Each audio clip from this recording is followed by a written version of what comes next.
Our next guest is coming off big wins over Jake Ellenberger, Johnny Hendricks, and Rory MacDonald. He is now one of the names that's been linked to the next welterweight title fight against Tyron Woodley. One of the nicest guys in MMA, Stephen Wonderboy Thompson. Welcome back to Submission Radio. What's up, guys? Glad to be on with you again. It's always great when you come on. Now, we're going to get straight into it and get your thoughts on the recent happenings in the welterweight division. Demian Maia defeated Carlos Condit in under 2 minutes at UFC on Fox 21. You were obviously there in person with a pretty sweet view. What did you think of Damian's performance that night? Oh, man, Demian was definitely on point, man. I mean, you know, he's got a very crazy skill set. Obviously, everybody knows his jiu-jitsu. His striking's not that good. His wrestling is getting better every day. And, man, he just, you know, I didn't expect him to win. I thought Carlos Condit was going to go out there. I know he's the better, well-rounded fighter. But the way he just treated Carlos Condit was just unbelievable, man. Ended up taking his back like he does everybody else and sunk in that rear naked choke. It's almost like that's all he looks for is taking the back, looking for that rear naked choke. I think his last, 4 or 5 fights have been rear naked chokes, right? Mm-hmm. Well, did you get a chance to speak to Damian afterwards by any chance? And if so, what did you guys talk about? Yeah, we actually talked the next day. We rode in the same car to the airport together. And he just was like, you know, he's the nicest guy in the world, man. And I congratulated him until it was a freaking awesome fight. And he's like, yeah, man, I heard you, they're saying that you're getting that fight next, but hopefully it's a fast process because I know I want to fight for that title. I'm 38 years old, and I was like, yeah, man, no worries. I know. So we just talked about that and kind of left it at that, and just kind of steered our way away from the fighting and was talking about family and things like that. But we didn't spend too much time on who's fighting who, you know. I was going to say, is that a little bit surreal? Obviously, you guys are both gunning for the same thing. There was, discussion about who's sort of next for the title. Was that kind of surreal, riding in the car with him, having that conversation? Yeah, man, it was pretty cool. We've actually had a lot of time to, to chat before. We were both sponsored by Bad Boy at one point, and was on some of the Bad Boy tours, and so we got to hang out a little bit and kind of conversate some. And of course, at the time, he was at a higher level. I was just beginning. It was like several fights in the UFC, I believe. But man, the coolest guy in the world. So yeah, man, he's a good buddy too. Well, he's super nice, but now that you're out of the car with him, let's compare both sort of resumes. What makes you believe that you're sort of the more deserving one for the next title shot compared to Demian Maia, who a lot of people are sort of calling for to possibly have a title shot as well? I do believe that, after me and Tyron fight, that, he should be getting the title fight. I think he's proven himself in the welterweight division, but if you look at I've got the longer winning streak. I'm 7, he's 6. I beat Rory MacDonald, who's the last guy that beat him. But man, the guys that he's fought, Carlos Condit is a monster. Neil Magny, Gunnar Nelson, are all really good fighters. But I think I have beaten the better fighters, the more prestigious fighters in the division than he has. And obviously I have the longer winning streak. So I know he's throwing out there, he's an older guy and thinks he should get it before me because he's an older guy. But hey, I couldn't help that he started, MMA at a later age, I feel like I started at a later age. I started, I think it was 28 when I started mixed martial arts. So yeah, man, I'm definitely the one that deserves that next title shot. It's amazing how, despite obviously the differences in years and when you guys started and backgrounds, the way you've sort of aligned at this same point in time. In the post-fight interview, Brian Stan, when he was interviewing Demian Maia, he mentioned on live national television that you will be facing Tyron Woodley next. Considering the UFC, they keep pretty tight-lipped about fights until they're official. What did you think when you heard him say that? Well, for me, that just kind of made it official. You heard it from Dana. Right, everybody's heard it from Dana, but to hear it again, it's like, man, it's this is it. This is going to happen. I'm in Simpsonville right now, preparing as if I'm fighting in Madison Square Garden. That's where my head's at, as if it's going to happen at Madison Square Garden.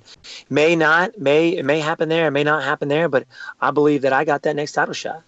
Other than matchmaker Brian, has anybody from the UFC confirmed this with you? No, nothing's really said. The only thing that we're going on is what Dana White said. Normally when he goes out there and he puts it out there like that, it's going to happen. So very rarely do you see him going back on something that he said like that. So we're taking it as if that's the truth. That's what we're preparing for, and we're taking his word for it. There have certainly been instances in the past. I have to bring up that point about Miesha Tate, where she originally had that title shot. She did, and of course, the rest is history. But GSP was on UFC Tonight, and he spoke about the possibility of fighting Tyron Woodley at UFC 206. I'm just wondering, did you hear the interview? Did you get a chance to watch it? And did that give you any more concern that this fight with Woodley, it may not be solid. It may not happen next. For a big name like that to come out and say that, yeah, I mean, it kind of does, but. Does Tyron want to wait that long? I mean, 206 is when, in December? Correct, yes. Or January, do you remember? December, yeah. Okay. Yeah, so I don't know, man. I don't know if they're still going through negotiations with George or not, or, waiting on Dana. I'm not sure what the deal is, but, you know what? It doesn't bother me that much. I mean, when you hear it, it's like, man, could this really happen? But whenever it cut off, I looked at my dad and we're like, nah, they're giving it to me, man. It's happening, So it kind of jabs at you a little bit. But yeah, man, I'm set for facing Tyron Woodley. That's what Dana White said. That's what we're going for. Well, while we're speaking of Dana White, he said in an interview that he feels like GSP no longer has the drive to be a champion, which in a lot of ways sort of prompted George to respond to him during that interview that you watched with your dad and say, let me fight Tyron Woodley, then we'll see if I don't want to be champion again. What do you think about Dana's comments, and do you think it was a bit of a sneaky way to get GSP to get fired up and take that fight with Woodley? I don't know. I mean, I don't know if it's a sneaky way to try and get him to fight Woodley. And, he's been calling out Woodley since he won. So I don't know, man. I believe that George St-Pierre, I mean, he's been training since he's retired.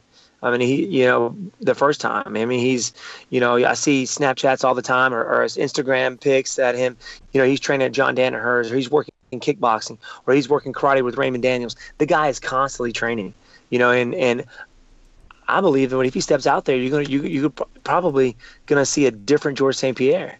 It's an interesting thing because in that interview, George mentioned some potential people that he'd like to fight. He mentioned Demian Maia. He mentioned Nick Diaz. He mentioned the champ, Tyron Woodley, but he didn't really mention Stephen Wonderboy Thompson, who a lot of people feel like are right up at the top of the division. And it was something that a lot of people on Twitter sort of brought up and have been tweeting about. Why didn't he say Stephen's name? Is it because of the friendship? Is it because he just doesn't want to fight him because he knows it's a tough matchup? Did you notice that? Was that a point that you and your dad noticed? And if so, why do you think he left your name out of that list of people that he wanted to fight? Of course, this is just me thinking, it's because we do have a relationship, He was the reason, my inspiration to actually start mixed martial arts in the first place. Going up there, training with those guys, Faraz Zahabi, George, Rory, and those guys up there were, they were the reason why I'm in the game. And we do have a relationship, and he knows that he was the reason that I stepped out there, so I think it's just a friendship thing. I don't think he would ever have faced Rory McDonald either, so I do believe that. So I didn't really sit there and think, hey, why did he not call my name? I knew why he didn't call it, and that's just because we have a relationship, I believe. Mm-hmm. Obviously, you're focusing on the UFC 205 in Madison Square Garden, but we did see an interview recently, I believe it was from the Maia fight, where you said that if hypothetically GSP or Nick Diaz got the title shot first, you're willing to take a fight in between, obviously to stay active and relevant. Do you sort of worry that verbalizing that may hurt your bargaining power with the UFC if they kind of see that you've already accepted that you might get passed over for the next title shot? No, not at all, man. I mean, I think they know that I really deserve that shot. And like you said, this was just like an if thing. What if they just didn't do it? Mm-hmm. I could sit there and answer that all day. Yeah, I'm not going to sit back and wait for a year like some other people were doing before. I'm a fighter, man. That's what I do.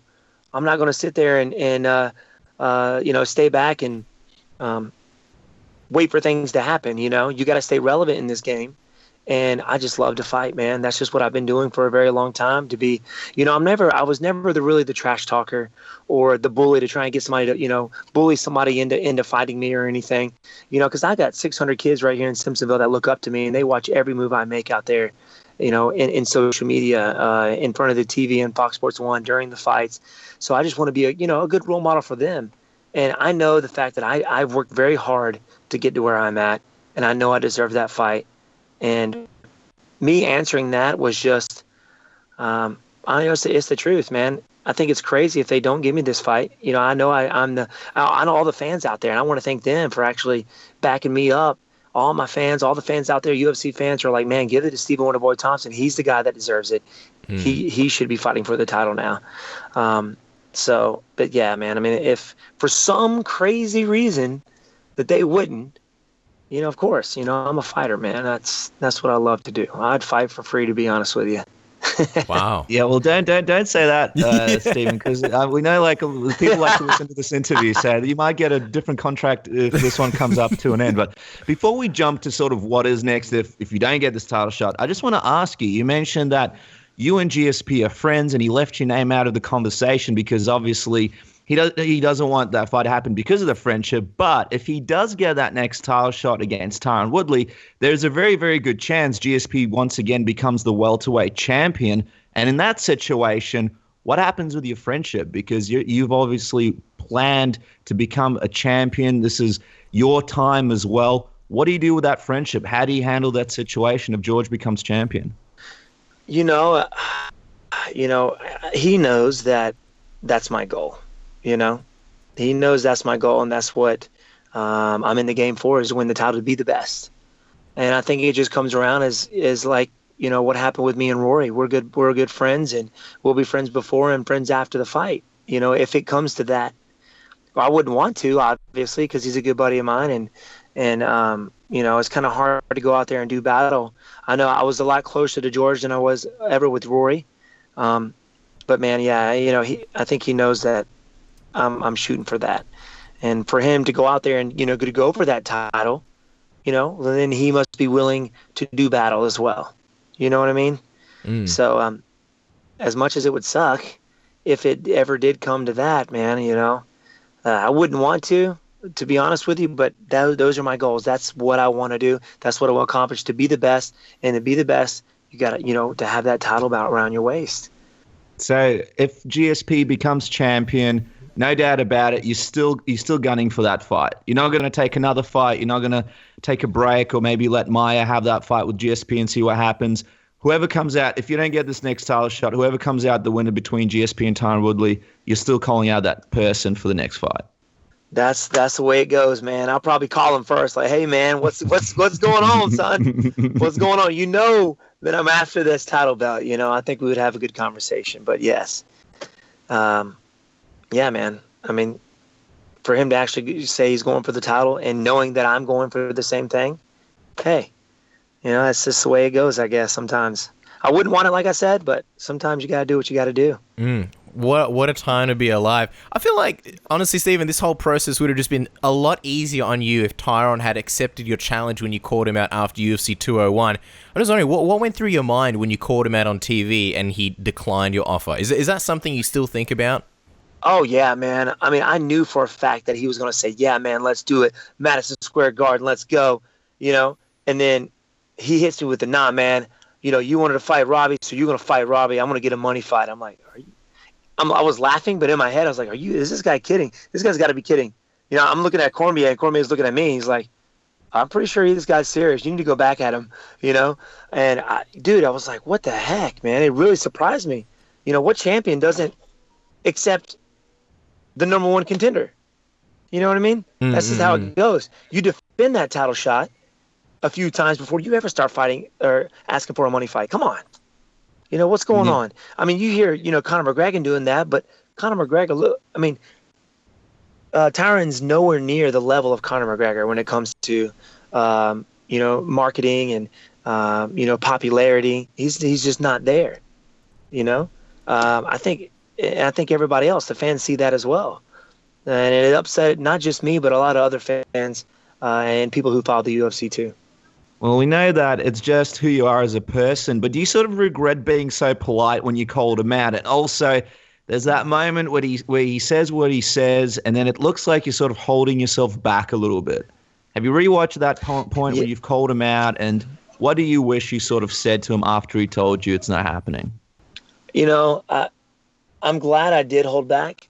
That just shows my self-control. And I know a lot of people, a lot of my students were watching me then. And but if I could have gone back, or if I could have got him in a room with closed doors, I would definitely let him know, man. Or at that time, it's like, you're crazy. When you were a few months ago preaching how you deserve the fight, give it to you when you were ranked number 4, and they still gave it to you. And now you're doing this to me. It sounds like you're a hypocrite, man. That's just crazy talk.